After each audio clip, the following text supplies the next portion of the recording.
Eliane, eu sou tarefeira aqui da casa. Essa é a minha segunda palestra, então sinceramente eu continuo muito nervosa, mas eu tenho a intenção de todos vocês. O tema da palestra da noite é o Espiritismo e o Simão Pedro. E a gente trouxe o tema na noite de hoje, dentro do mês de outubro, exatamente porque é um mês de comemoração. É um mês em que nós comemoramos o aniversário de Allan Kardec, que foi dia 3 de outubro, e o aniversário dessa casa, a fundação do Simão Pedro, que esse ano completa no dia 23, 65 anos. Então, hoje vai ser um pouco diferente das palestras que habitualmente acontecem aqui, porque normalmente a gente traz passagens do Evangelho de Jesus ou traz parábolas para a gente poder meditar sobre os ensinamentos dele. Enquanto que hoje a proposta é a gente falar um pouquinho sobre a história do Espiritismo. Eu estou na doutrina há algum tempo e demorei um tempo para conhecer quem foi Kardec, como aconteceu, o que aconteceu.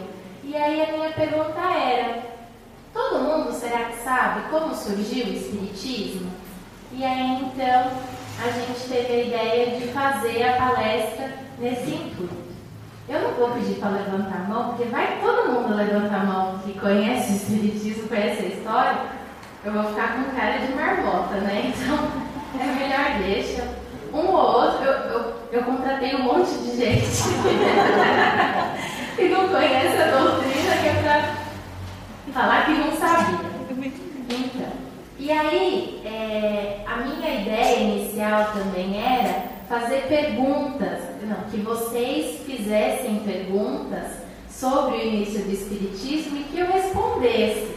Mas, pensando no Miriam, é uma vergonha, né? A primeira pergunta que você não souber, você cai dura lá, finge um desmaio e não vai funcionar a palestra. Então eu pedi para as pessoas me mandarem perguntas para que eu pudesse estudá-las e responder. Então utilizar elas na palestra. E aí choveu pergunta, graças a Deus. Só que choveu tanta pergunta que se eu ler elas sem fazer um comentário, vão dar mais de 20 minutos de palestra. E aí a parte histórica. Então eu vou abrir um adendo, pedir desculpa a todas as pessoas que fizeram as perguntas.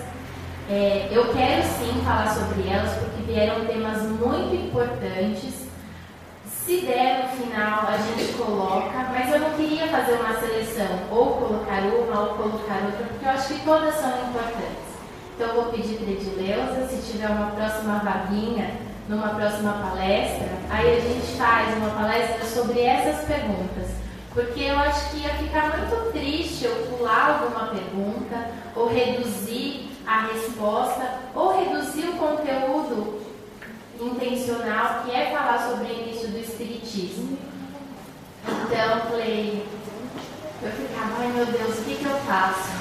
Eu junto os dois, não junto, e fazia, e aí passava o tempo, e aí eu falava, não, então vamos reduzir, aí ficava curto demais a parte histórica, e aí foi quando eu falei, Deus me ajuda. E aí ele me ajudou, e ele falou, filha, eu entendo o seu tempo, eu entendo as suas dificuldades, então faça de acordo com a sua limitação. Talvez uma outra pessoa teria total condição de vir, de falar sobre o início do Espiritismo, de falar sobre as perguntas, mas eu tenho as minhas limitações, então eu peço desculpas a vocês, mas eu vou dividir. Com esclarecidos os fatos, diminuído o nervosismo, vamos começar. Então, para a gente falar sobre o início do Espiritismo, é legal a gente entender o cenário que aconteceu tudo isso. Então, nós vamos voltar lá para o fim do século XVIII, começo do século XIX. E aí, quem era o top do mundo era a Europa. E a Europa estava deixando de ser uma monarquia para se transformar numa república. importante? Porque quando a Europa se tornou uma república, o povo começou a ter mais liberdade de expressão, coisa que enquanto monarquia isso não acontecia, né? As pessoas tinham pouca voz. Então, esse processo vai começar lá em 1789. É quando a Europa deixa de ser a monarquia, se torna uma república e vem vindo pessoas abrindo caminho, se assim a gente pode dizer. Passado um tempinho, em 1804, nasce Rivail, né? De Nizar, Lyon, Rivail. E depois vai se transformar em Allan Kardec. Mas nesse momento nasce, e eu vou chamar ele de Rivail para não ficar falando esse nome enorme, mas às vezes eu vou confundir, vou falar Kardec ainda, mas depois eu vou mostrar exatamente o ponto em que ele deixa de ser Rivail para se transformar em Kardec. Então nasce em 1804 Rivail, num berço católico, e ele vai, estuda, e ele se forma em pedagogia. Então, Rivail tem todo o desenvolvimento dele na parte educacional. Então, ele estuda, elabora vários livros, desenvolve vários livros nessa parte educacional, do lado pedagógico. Então, ele se casa, não tem filhos, e toda a parte profissional dele é essa parte educacional. Bom, então vimos que Rivail nasceu em 1804. Depois, um outro ponto da história que é importante a gente destacar é lá nos Estados Unidos com as irmãs Fox. Vocês já ouviram falar das irmãs Fox? Não? Ok, olha que bom.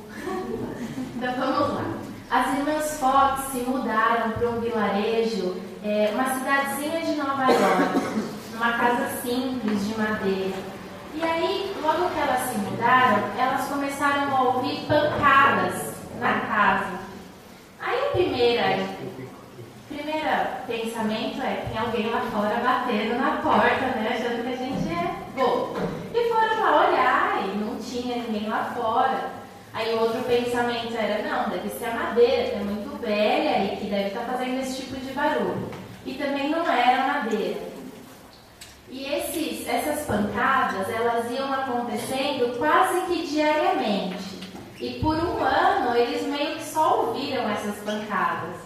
Mas um belo dia, a filha mais nova da família, que nesse caso morava o pai e a mãe e 3 filhas, aí a filhinha menorzinha de todas criou coragem e falou: Senhor pé rachado, se o senhor está me ouvindo, repita comigo. E estalou o dedo. Então, deu-se uma pancada.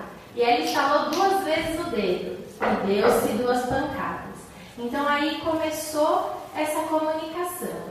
A gente precisa abrir um parênteses, porque a comunicação dos espíritos conosco não começa aí. Ela começa desde que o mundo é mundo. Porque se a gente entender que os espíritos são as pessoas que viveram aqui no planeta, que desencarnaram e que a vida continua, então desde sempre teve comunicação com os espíritos. E na própria história, a gente pegar lá Moisés, que é coisa de 1500 anos mais ou menos antes de Cristo, ele já relata nas escritas a comunicação dele com os espíritos.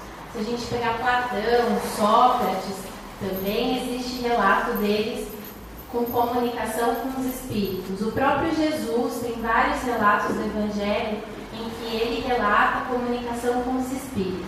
Então isso não é uma novidade, isso não é uma particularidade do espiritismo. O que estava acontecendo naquele momento era que estava surgindo uma nova doutrina. Então foi necessário que essa comunicação se fizesse extensiva para que as pessoas, primeiro pela curiosidade, quisessem saber o que estava acontecendo e depois, através dos estudos, entenderem o que estava acontecendo. Então, fechado o parênteses, vamos voltar. Estavam lá as irmãs Fox, ouviram as pancadas, e aí, por conta disso, a mãe da família percebeu que era possível uma comunicação. Então ela perguntou: se tratar de um espírito, dê 2 pancadas. E imediatamente deram 2 pancadas. E aí, no diálogo, que eu não vou me estender muito porque a história é longa, e quem quiser saber mais no próprio Wikipédia ou no Google, se digitar Irmã Fox, vem todo o relato, vem tudo as cartas que a mãe escreveu, é muito bacana, assim, detalhes. Mas resumindo, tratava-se de um espírito que tinha sido morto naquela casa e que ele tinha sido enterrado no porão da casa. É meio tenebrosa a história. E aí o bacana de tudo é que 60 anos depois, até as irmãs Fox já tinham desencarnado tudo, realmente encontraram o corpo do cara lá, no lugar em que as pancadas foram indicando onde estavam, o que prova a veracidade da situação. E aí o que aconteceu? Passado, quando a mãe começou a fazer essas perguntas, uma das perguntas que ela fez foi: se eu chamar outras pessoas para virem até aqui, você vai continuar se comunicando? E a resposta foi afirmativa que sim. Então, está relatado na história que mais de 300 pessoas foram até a casa verificar esse acontecimento e puderam presenciar essa comunicação através de pancadas. Isso também está relatado na história. Aí as irmãs Fox, cada uma foi para um lugar. E aí o que aconteceu? Aonde elas estavam, continuavam os fenômenos.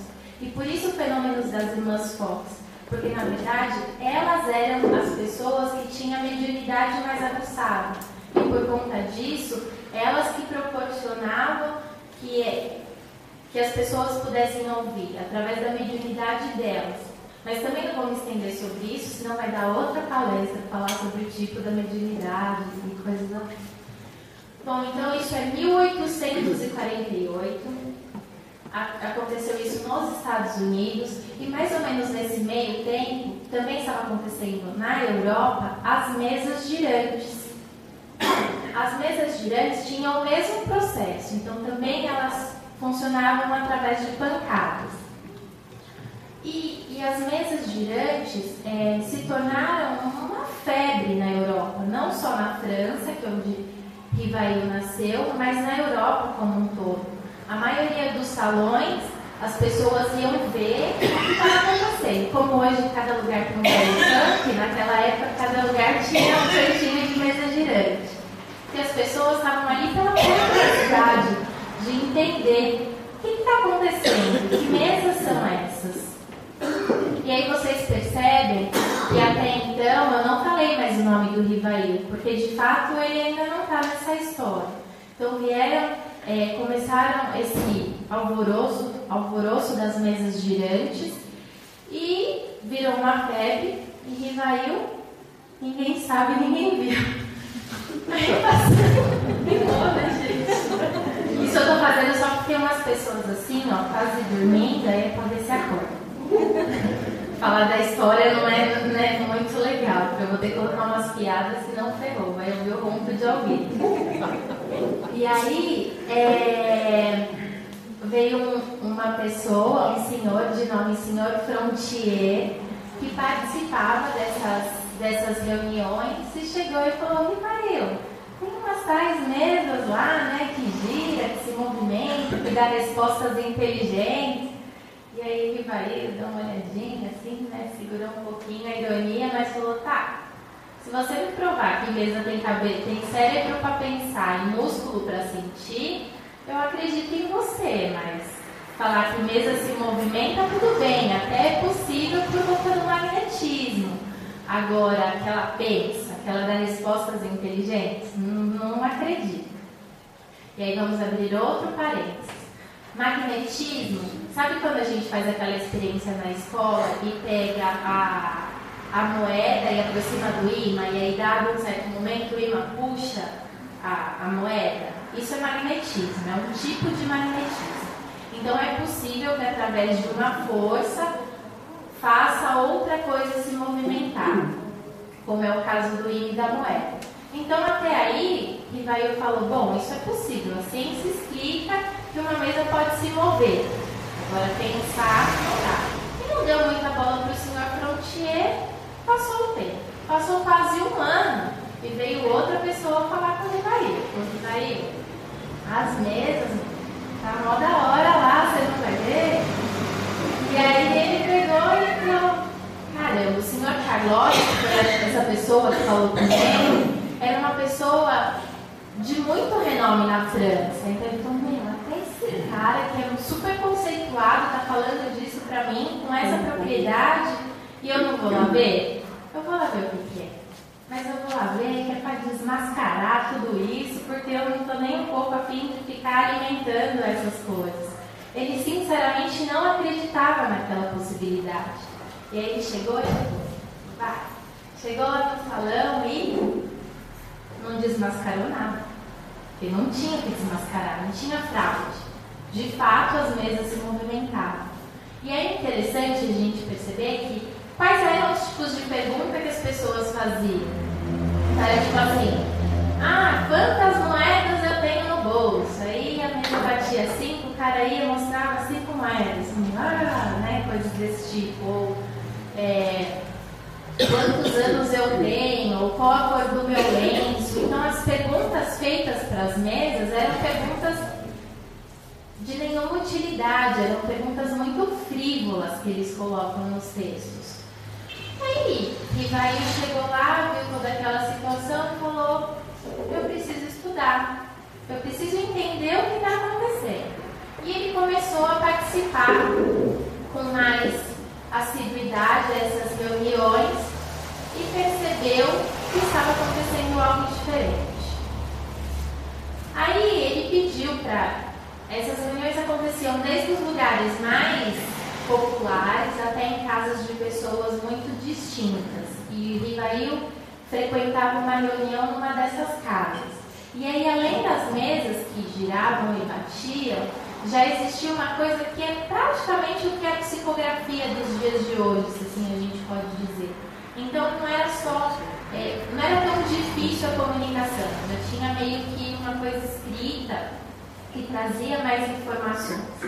E com essas informações, Rivail percebeu que se tratavam de espíritos que não eram pessoas diferentes de nós, mas eram pessoas que tinham morrido, o corpo físico tinha morrido, mas que a vida continuava. E a vida continuava com as mesmas vontades, com os mesmos desejos, com os mesmos sonhos, com as mesmas tristezas. Então não eram espíritos superiores que estavam ali para dar tudo de mão beijada para ele, mas eram pessoas que tinham a sua história. Então, através de um método de observação, que foi assim que ele dedicou a vida inteira pedagógica, ele foi desenvolvendo relatos sobre aquelas reuniões e escrevendo tudo aquilo. Porém, Rivail tinha a vida dele, a profissão dele, e falou, isso deve estar tomando tempo demais do meu dia e eu vou sair fora, né? Não está funcionando. Só que dentre esses relatos começaram a chegar de vários médiuns mensagens do tipo, você será a pessoa que nos auxiliará a levar, né, esses ensinamentos e tal. E ele chegava do norte, do nordeste, do não sei de onde, e falava, caramba, né? Todo mundo mandando as mesmas mensagens, né? Pessoas que não se conhecem, não tiveram como uma combinar com a outra, né? E isso deixou lá um ponto de atenção. Numa outra reunião, ele recebeu a mensagem de um espírito que se falava um espírito amigo.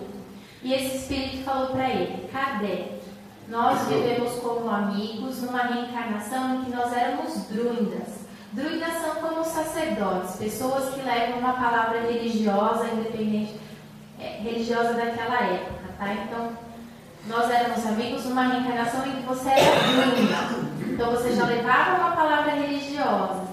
E agora é momento de você levar mais essa informação. E eu estou aqui do seu lado para te ajudar. Não vai ser fácil, não digo que vai dar certo, nem que vai dar errado. Eu digo que depende de você. Vão ter pessoas que vão te invejar, vão ter pessoas que vão te caluniar, vão ter pessoas que vão dizer para você que tudo isso é bobagem. Então você vai ter que ter muita força de vontade. E se não for você, não tem problema, a gente vai encontrar outra pessoa, mas ai de você se não for você. Então, com essas informações, aí veio o senhor Carlotti, que foi aquele lá que falou com ele com muita propriedade, com 50 cadernos e falou: Rivail, o negócio é o seguinte, nós estamos estudando esses fenômenos faz mais de 5 anos e nós temos esses 50 cadernos. E nós precisamos de uma pessoa que tenha condição de sintetizar todo esse assunto. E como o Rivail era uma pessoa de um ótimo poder de síntese, ele fala: então, a gente encontrou você. E aí, junto de todas essas informações, ele meio que falou: tá, né, eu aceito. E aí, então, que Kardec vai, aí lê todos os textos, separa os textos que são repetidos, começa a formular perguntas através desses textos, e daí nas próximas reuniões ele faz essas perguntas, os espíritos respondem, aí ele estuda sobre essas perguntas, faz novas perguntas, e assim se desenvolve em 1857 o Livro dos Espíritos. E aí, quando ele foi assinar o Livro dos Espíritos, ele pegou e falou: caramba, mas se eu assinar como Rivail, eu vou levar junto a bagagem de tudo que eu fiz da pedagogia. E isso vai ser complicado, porque são assuntos completamente diferentes. E aí ele lembrou daquele amigo que falou para ele da reencarnação de Drunda e que falou que naquela reencarnação o nome dele era Allan Kardec. E aí ele falou: eu vou assinar então como Allan Kardec. E daí então o Rivail começou a se utilizar o pseudônimo de Allan Kardec. Daí ele escreveu o Livro dos Espíritos, depois o Livro dos Médiuns, o Evangelho segundo o Espiritismo, o Céu e o Inferno e a Gênese. Também escreveu a Revista Espírita, escreveu o que é o Espiritismo, escreveu vários outros livros. Mas o que a gente chama de Pentateuco são esses 5 primeiros que eu falei para vocês. E aí, ok, falei da história, legal. E aí eu vou fazer uma pergunta para vocês. Vocês já ouviram aquela passagem em que fala: muitos os chamados e poucos os escolhidos?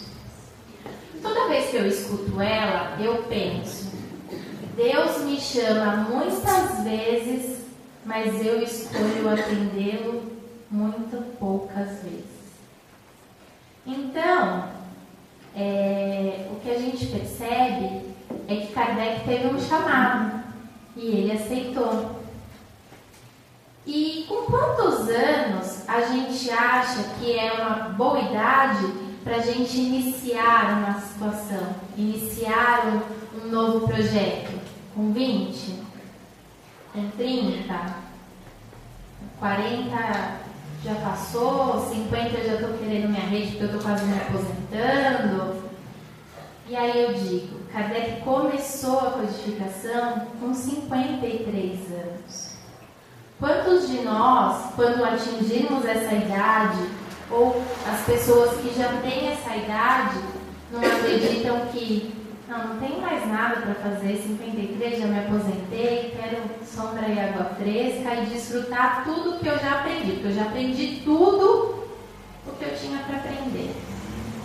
Então, quantos chamados na nossa vida a gente não recebe, mas poucos a gente escolhe?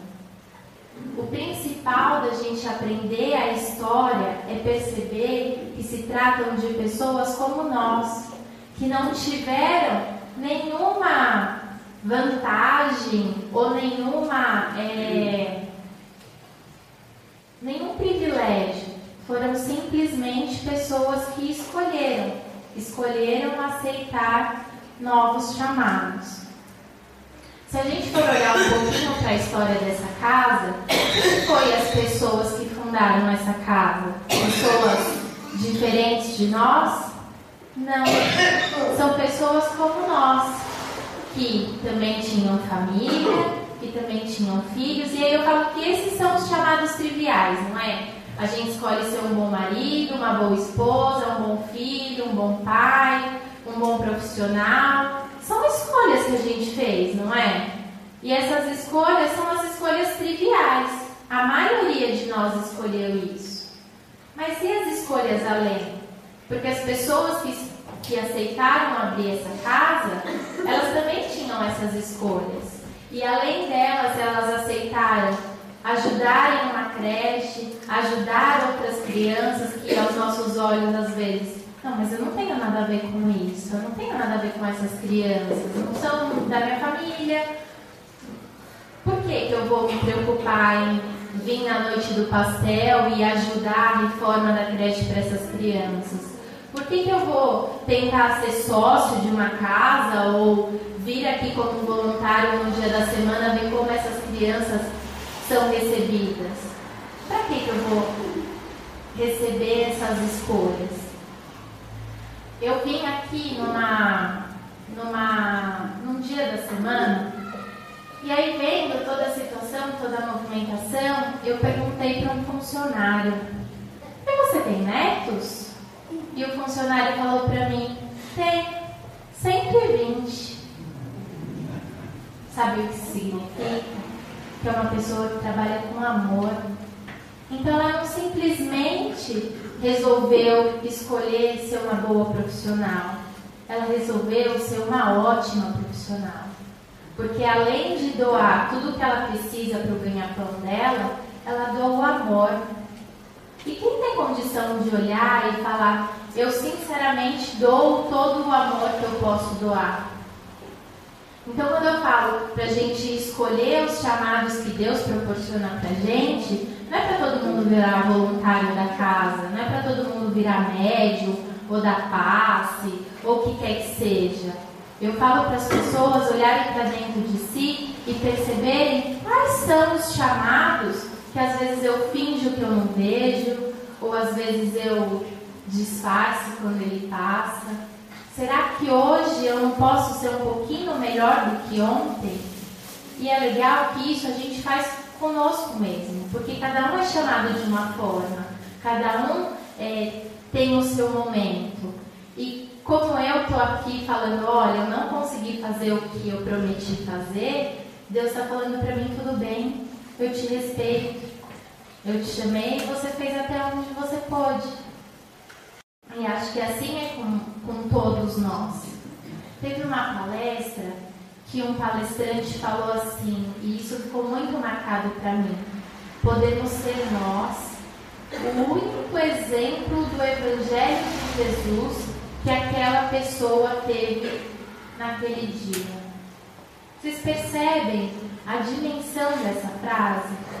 Em quantos momentos a gente se depara com quantas situações, ou com quantas pessoas, ou com quantas oportunidades, e a gente não escolhe ser o Evangelho de Jesus?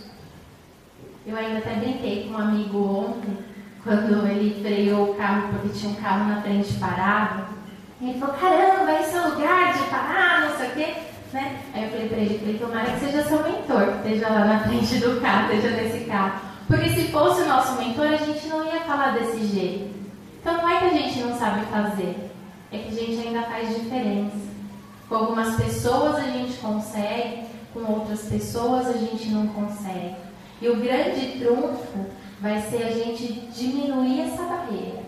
Será que hoje eu consigo com uma pessoa a mais que ontem eu não conseguiria? A gente não precisa só dessa encarnação, nós temos milhares de outras encarnações.